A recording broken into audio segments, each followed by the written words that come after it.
Gusto siya nga kita kanunay mahiusa diha kaniya.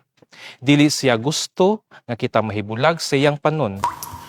Mayong adlaw, ako si Jeffrey Diola, usa ka Configuration Stage 2 Seminarian sa Diocese of Maasin, nga ania karon sa Seminaryo Mayor de San Carlos.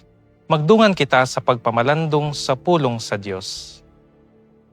Ang ebanghelyo karong adlaw usa ka sambingay nga gisaysay ni Jesus kabahin sa usa ka magbalantay nga nanggita sa nawalang karnero. Gibiyaan niya ang kasiyaman ug siyam aron lang sa pagpangita niini. Ug sa dihang iyang nakaplagan, siya nagmaya pag-ayo. Makapangutana ta sa atong kaugalingon mga igsuon kung nganong gipangita pa man sa maong magbalantay ang usa ka karnero nga nawala, nga kung buot hunaw-naon, aduna pa man siya'y kasiyaman ug siyam nga nahibilin. Nganong nagkugi pa man siya sa pagpangita niini, ug sa iyang pagkakaplag sa usa ka nawala, nganong mas grabe pa man ang iyang pagmaya niini kaysa sa kasiyaman ug siyam nga anaa.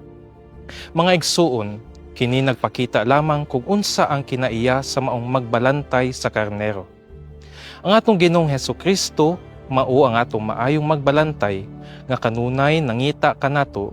Gusto siya nga kita kanunay mahiusa diha kaniya. Dili siya gusto nga kita mahibulag sa iyang panon. Apan kita diha sa atong kinabuhi usahay mahisalaag ta sa dalan tungod sa atong mga binuhatan nga supak sa kabubuton sa atong Ginoo. Kita ang nagpili nga mahibulag kaniya diha sa atong pagpakasala. Sama sa karnero nga nawala, kita usab mahilayo sa Ginoo kung ang atong kaugalingong kabubuton lamang ang atong sundon. Hinumdumi mga igsuon nga kita sama sa nawala nga karnero, gipangita usab sa atong Ginoo. Matag usa kanato espesyal ug higugma gayud niya. Walay tawo nga wala gihigugma sa Dios. Bisan pa man sa atong pagkamakasasala, kita iyang pangitaon ug dad-on pagbalik diha kaniya. Dako kaayo ang kalipay sa atong Ginoo kung kita mahibalik diha kaniya.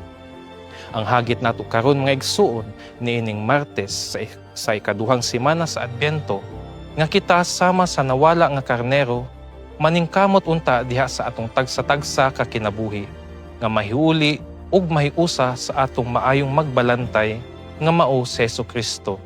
Ug unta kita pod mamahimong maayong magbalantay diha sa atong tagsa-tagsa ka kinabuhi. Diha sa atong pamilya ug kasilinganan nga sama sa atong Ginoo, kita unta pod mopakita sa atong paghigugma sa uban diha sa atong maayong panag-ingnan ug pagtagad sa matag usa.